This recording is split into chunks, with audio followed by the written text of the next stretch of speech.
Good morning, everybody. Welcome to another Connected Live, and thank you for joining me today. As most of you know, I am a holistic healer now for over 20 years.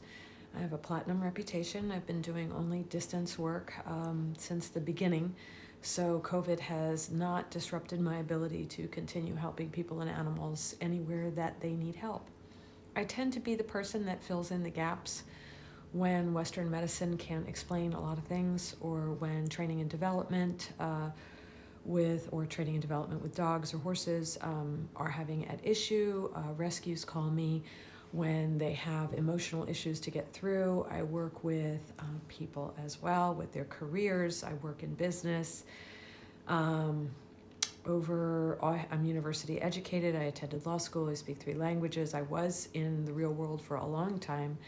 And then I decided to do this because I felt it was my actual mission and purpose. And once I found that, then it was no longer work. So today, thank you for joining me. I wanted to give everybody just a little brief about who I am, because sometimes I get new people on here. And if you need to reach me or find out about me, connectedenergyhealing.com before I forget. And so today, 2 topics. One is going to be concerning the Great Awakening. The first topic concerns the Great Awakening, but it's about animals. So I wanted to share 2 situations. And if you hear crying, that's my 13-week-old puppy crying. He just had mid-morning breakfast, and he doesn't like being in his crate, but if I don't put him in the crate, he'll run around, and that's not good for his digestive system. So a little context there. So with the animals, part of my skill set as a healer is as a medium, and I work with my clients specifically on issues of passing on and death, because so many people have attachment issues to that. And it was interesting, even from childhood, my youth, I really didn't cry at funerals. People wondered if I was cold or something, but early on I had an experience, excuse me, I need some coffee, with my grandfather, who was my favorite person. I lost him at an early age at 5 years old, and my Spanish grandfather, I think he knew what I was, and he spent a lot of time with me, and he was very attached to La Virgen de Guadalupe, which is the Virgin of Guadalupe, Mary, and very attached to her, and would do pilgrimages. And I guess my mom always tells me he would spend a ton of time with me and recognized me as very different. And so my time in Mexico when he was alive was, I felt very protected and very safe and very loved.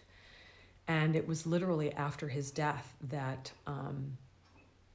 I really felt all the barbs, like the bee stings of, I was too fat, I was too this, I was too that, I was too outspoken, I was too this, too that. I mean, the criticisms just were unbelievable. It was amazing how, when he was alive, how protective I was. So when he passed on, I was 5, and he clearly came to me. I saw him corporally in my room, and I looked at him and I said, "Hi, Papayito." I wasn't afraid, I remember.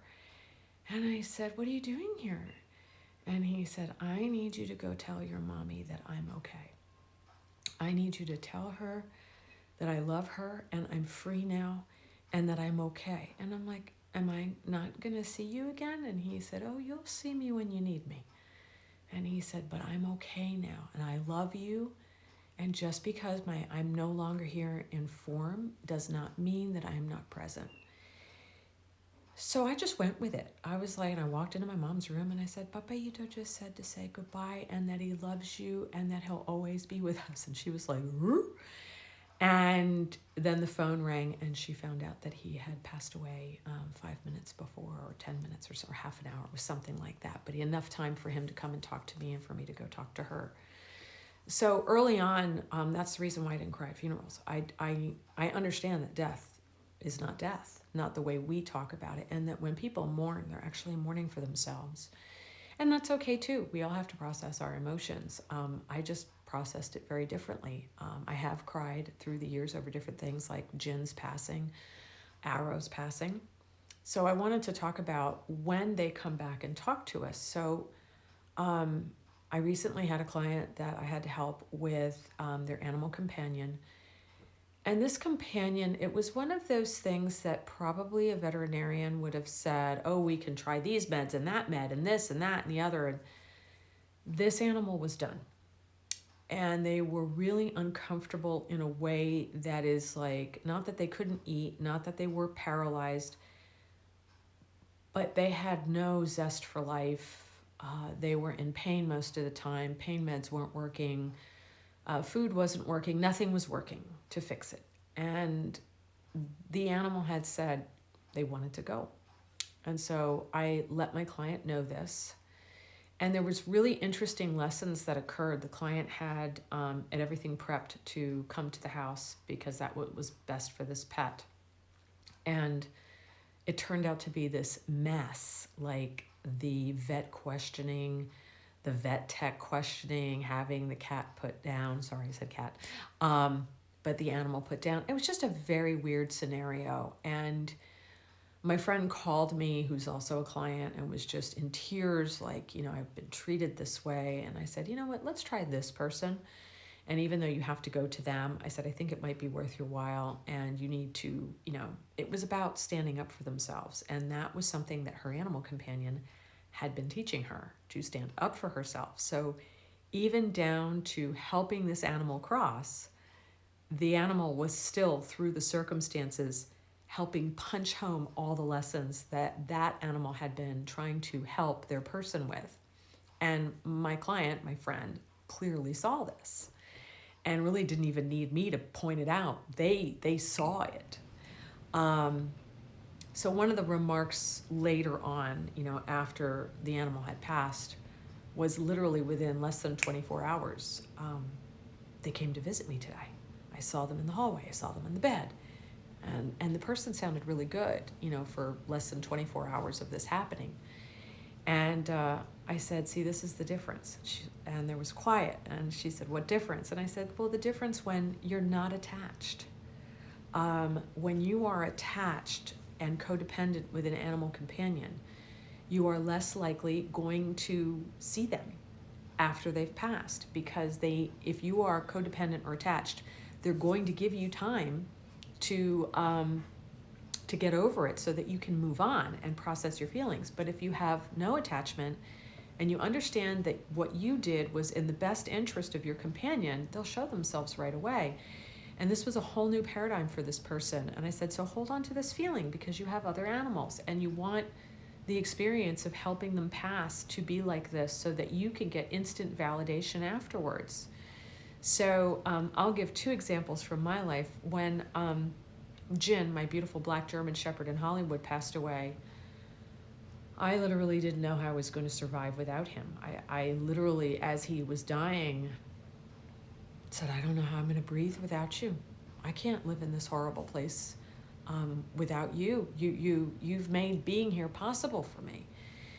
And I felt literally just this sense of anxiety, and it was awful. And I controlled myself for his sake, and he passed quietly without me losing my mind.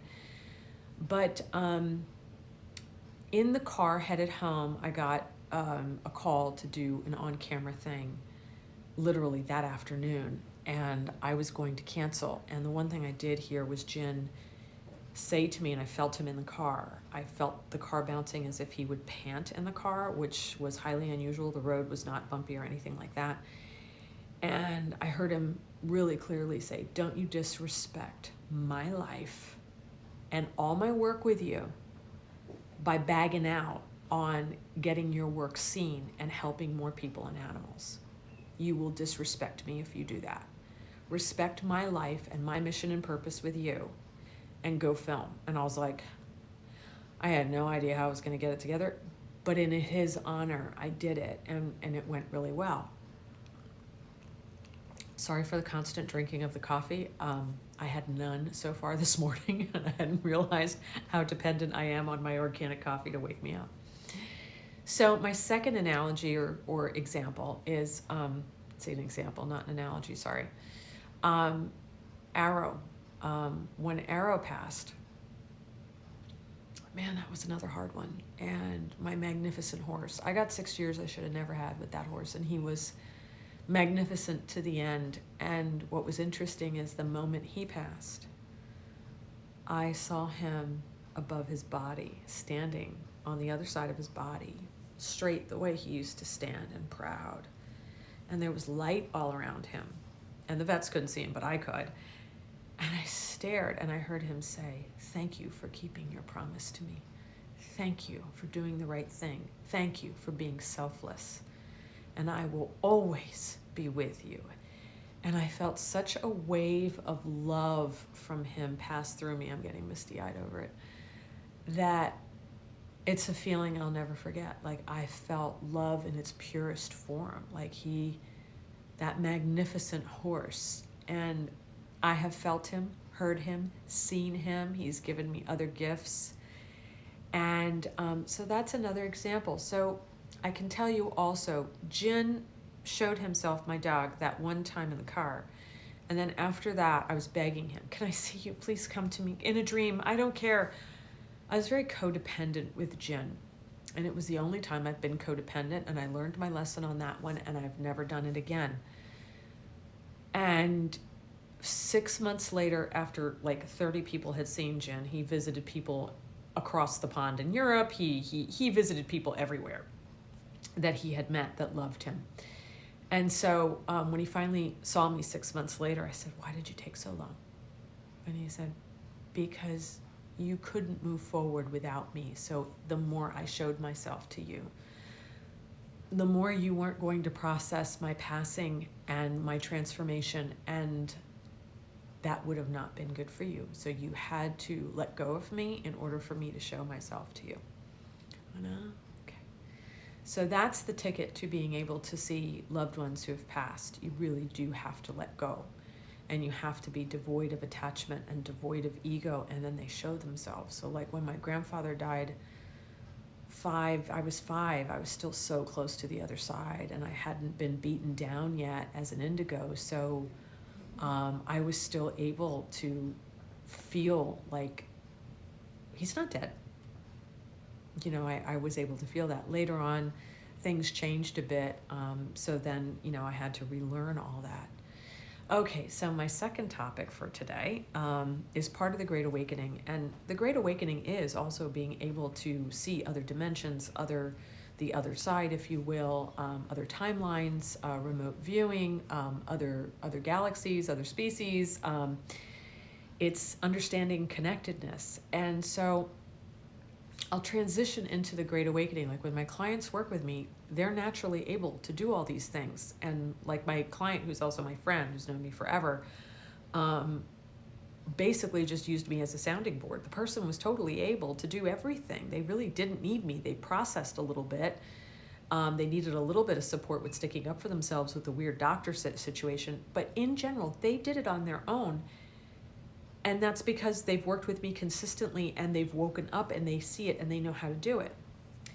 So one of the things that I wanted to focus on is like there's all these people right now getting famous over, escaping the matrix and being seers and people that were former MK Ultras coming forward and telling their stories.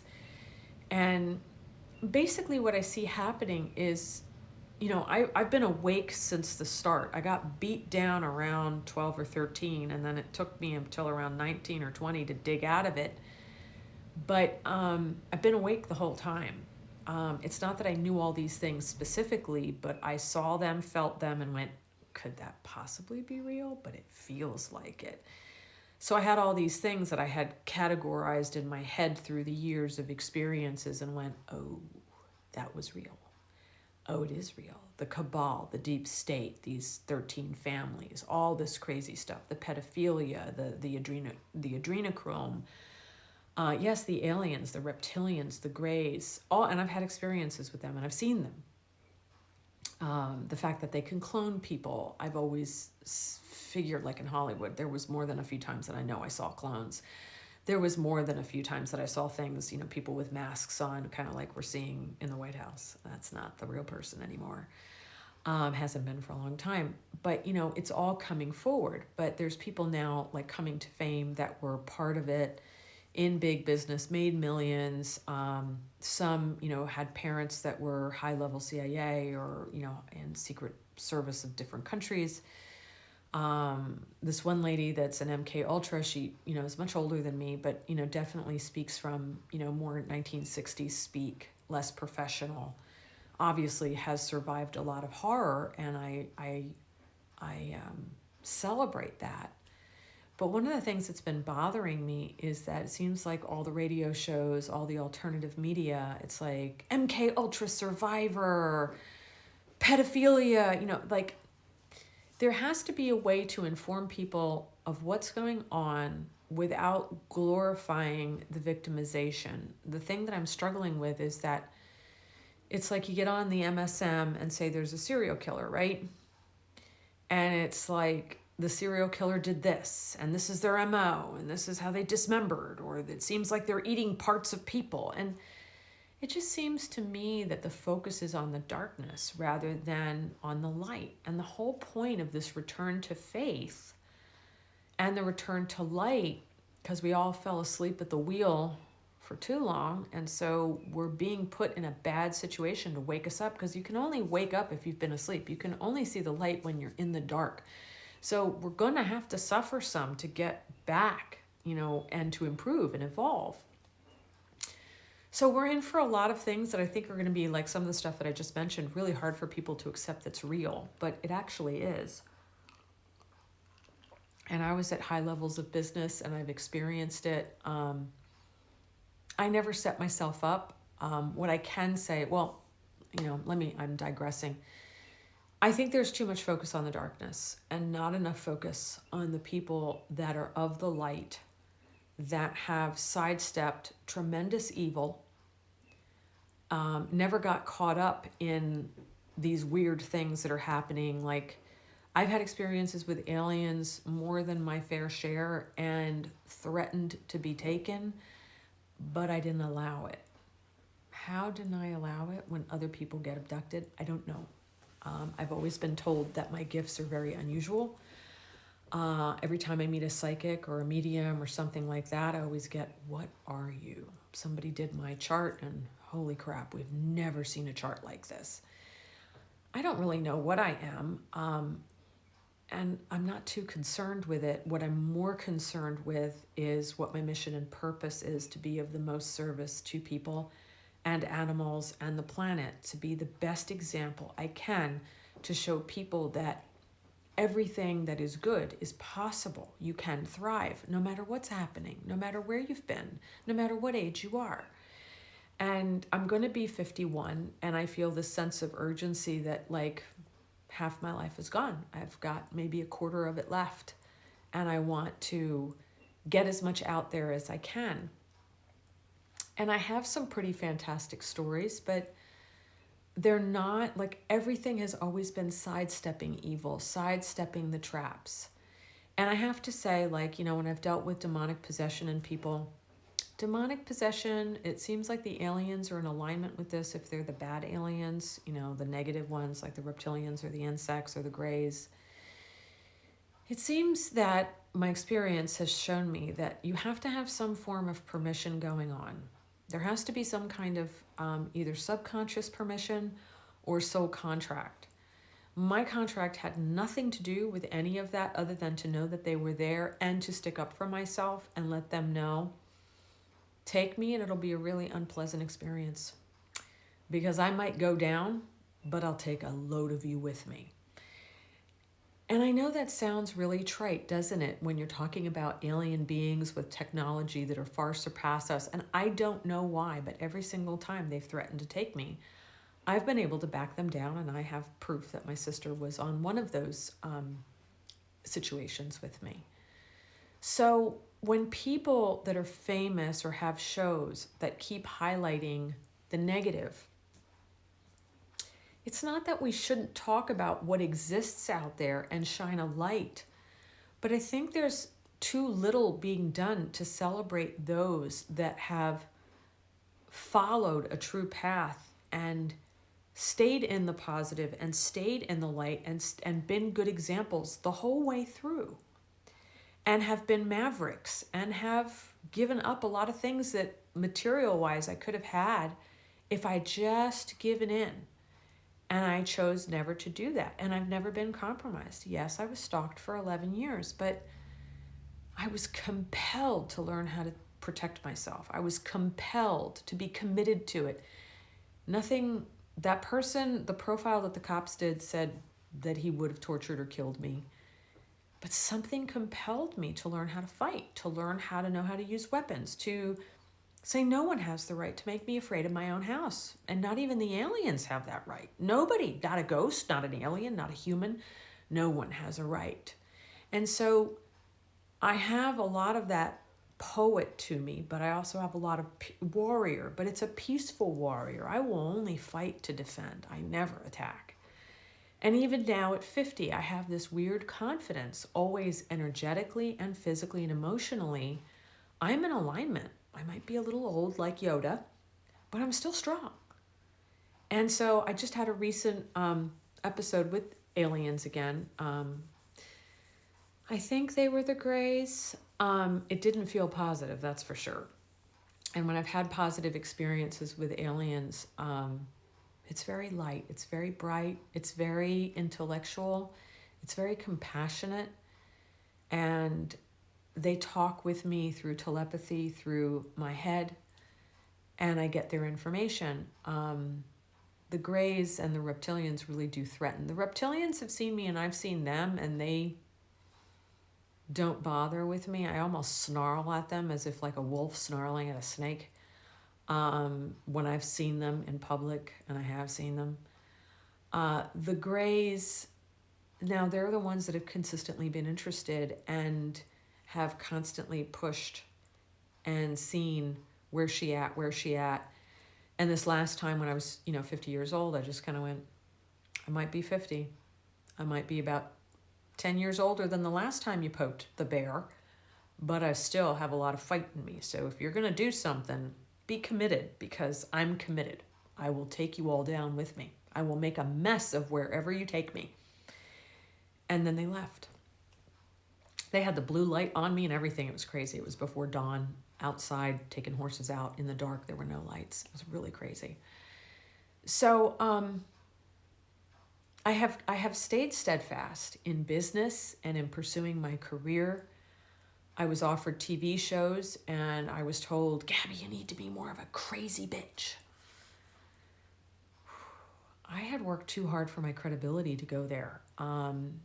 And I wouldn't go there. So they considered me boring. And then when I had drama going on due to a personal circumstance, and I was fighting evil again, and it was a big circumstance, the producers told me, oh, no one will touch you with that kind of drama. We have to back off and maybe do it some other time. And I'm like, okay. So the first time was I didn't have enough drama. And now I have this scary drama, which I've heard every celebrity has. And now you're telling me it's too much drama. I was like, this is all bait switch shit. I was like, enough. And so that literally was my last time. And I said no more after that. I was done with trying to pursue, because TV in the climate that we're in, no one was ever going to let somebody in integrity in. So I just wish the ones currently coming up in fame, that have hundreds of thousands of followers. I think I have 67 on YouTube. But I have helped thousands of people through my 20-year career. I just have not been out there as much as I have been putting myself out there lately, because I know with everything that's coming, people are going to be looking for more people like me. I just wish the powers that be would try focusing on individuals that have always been in the light, have always been awake, and who have fought consistently for what's happening now. I have always, it's interesting, my looks never came into play until, believe it or not, my 40s. And then everyone's like, do you realize how beautiful you are? And I was like, wow, no one ever talked about that I was beautiful. Everyone always said, was focused on my intelligence. So for me, the sexiness factor never existed. No one ever saw me that way. They just saw the brains and they saw the work ethic, and they saw the productivity. So when I hit 40 in Hollywood and everyone's like, you're hot, and then I started being treated that way, like a piece of meat, I've never been so insulted in all my life. And I was very uncomfortable with it, being seen like an object. I was like, oh, this is what this is like for these people. And I kind of connected, believe it or not, with Marilyn Monroe. That lady knew a lot more than she was letting on.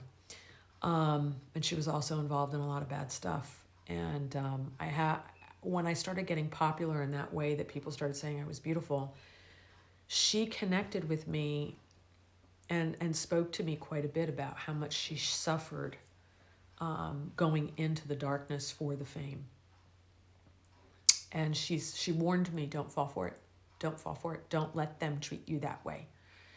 And so I, of course, continued to be myself and focused not on how my hair looked or anything else or my outfits. I just focused on my health, being of good health of mind and body and energy, and continuing to always do the right thing, even if it seemed to bite me in the backside. So I have led this life. I didn't let drugs take me. And I had plenty of opportunities to let drugs take me, and I never used them. I was actually afraid of them. I went, if alcohol is that seductive, because I used to like my drink, but I never became an alcoholic, but I liked the drink. And I saw what it was doing. It was a way to shut everything down because it was a depressant, lower vibration. And then I had to stop drinking altogether, and I did it. And, people would say, oh, when you're drunk, you hook up with random guys. I heard about that all the time in college and law school. And I went, now I've been pretty drunk. I've been so drunk, I've lost peripheral vision. My birthday's St. Patrick's Day, and I'm Irish. I can drink. I have never lost consciousness. I never said, oh, I hooked up with somebody and didn't know what I was doing. So most of the time, unless someone's having a true blackout, I don't buy it. It's just an excuse people use. But I have consistently, and I know other people have been consistently in the light, consistently. And it's so funny because we're not in the drama. Again, it seems like the old paradigm of drama and the fantastic is what people are focusing on, like MK Ultra or, the reptilians. And yes, it's important to look at those things, but I know this one young lady that when I rescued this red-tailed hawk, I think she was like 17, and she's an introvert with anxiety disorder and had this pet that was her companion to help her with anxiety. And here this little girl is working at freaking Six Flags Great Adventure to help her earn money to go to school because she wants to be a wildlife biologist. And I met her when I rescued Hank, the red-tailed hawk, and I knew I was supposed to meet this young lady. And I went, that's an example of a millennial. That's an example of something extraordinary. And I think people like her should be, she has stayed on the straight and narrow. She got her education. She graduated. And she is lucid, awake, and clear and purposeful. Why aren't we celebrating youngsters like her? Why are we celebrating drug dealers that become bazillionaires with rap?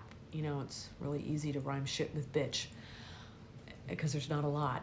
I'm sorry to get that kind of crass. I know there's an art form to it, but it is steeped in darkness. And the music profession and entertainment, it's all darkness. Why aren't we celebrating the people doing amazing work? So I hope more people see this. Please celebrate like police officers that have always been honest and good with tremendous careers, firefighters, maybe your neighbor who's a handyman who always does amazing things for people. Like, why aren't we celebrating the extraordinary, which is actually decency, ethics, and morals? Why aren't we supporting CEOs that treat their people amazing? Why aren't we celebrating and putting in the news those people? Why are we making it so amazing to like listen to people that allowed themselves to be victims. And I mean, people are going to get mad at me for saying that, but I mean, you get this hit TV show and then you say you were raped, but you stayed in it because you had a hit TV show. Well, that's a freaking choice. And don't tell me you don't know any better. Why is it that I know better? Why is it that somebody else knows better? Why did you set yourself up and then 25 years later, when your career is waning, then you come out? I have issues with all of this.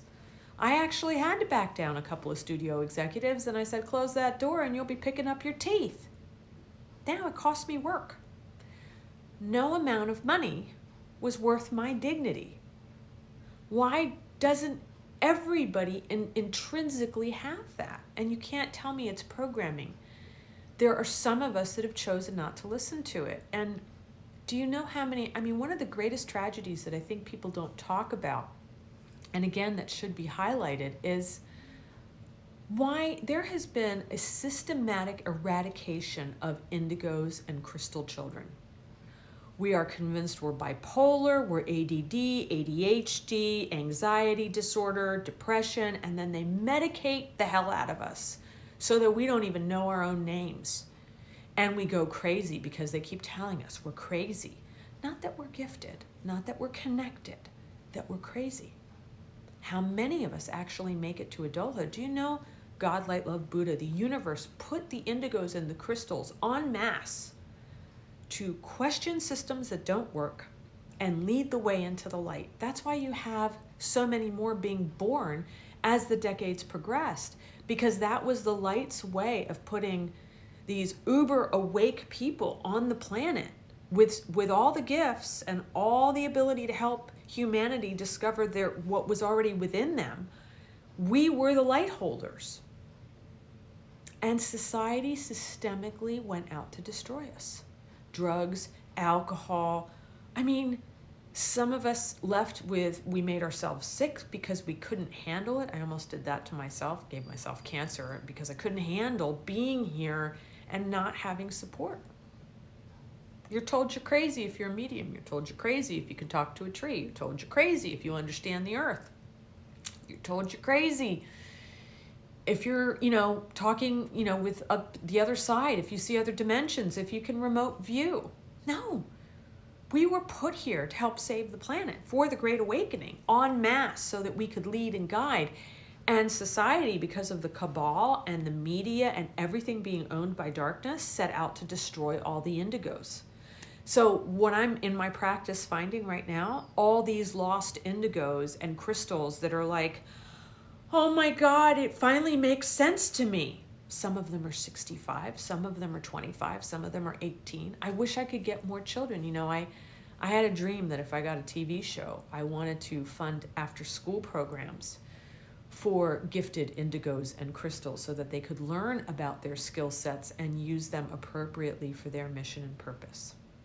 I never got to do that. I hopefully will in the future.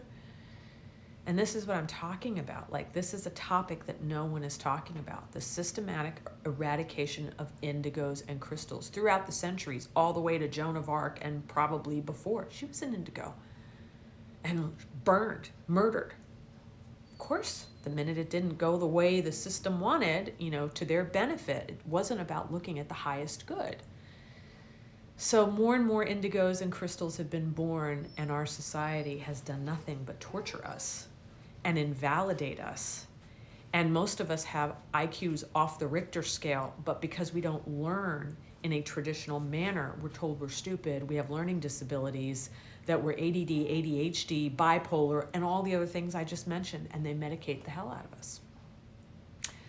That's kind of the mantle I've taken up. Like, every single client I meet is an indigo or a crystal, lost, finding their way now, and they find their ways to me, and I help give them understand their mission and purpose, and help them deal with all their skills in a way that makes sense to them and that is comfortable. Basically unprogramming all the bullshit society, religion, mainstream taught them. So that is my Connected Live for today. Some of these famous people on other stations that have more of a following than me try to help this message go viral, folks. Try to recommend that they interview people like me and others that are on this path that have been trying to bring forth more indigos and more crystals to lead us out of this through the Great Awakening, because that's who we need, is the crystals and the indigos. And of course, the darkness has been trying to destroy us from the minute we hit the planet. Okay, I'll talk to you soon. If you need help, connectedenergyhealing.com. Work with me directly. Like I've been saying in every single one of my videos, please don't do these online courses. Work with someone independently. You will grow faster and more effectively, as my clients do. So please. All right, connectedenergyhealing.com. Talk to y'all soon. Bye-bye.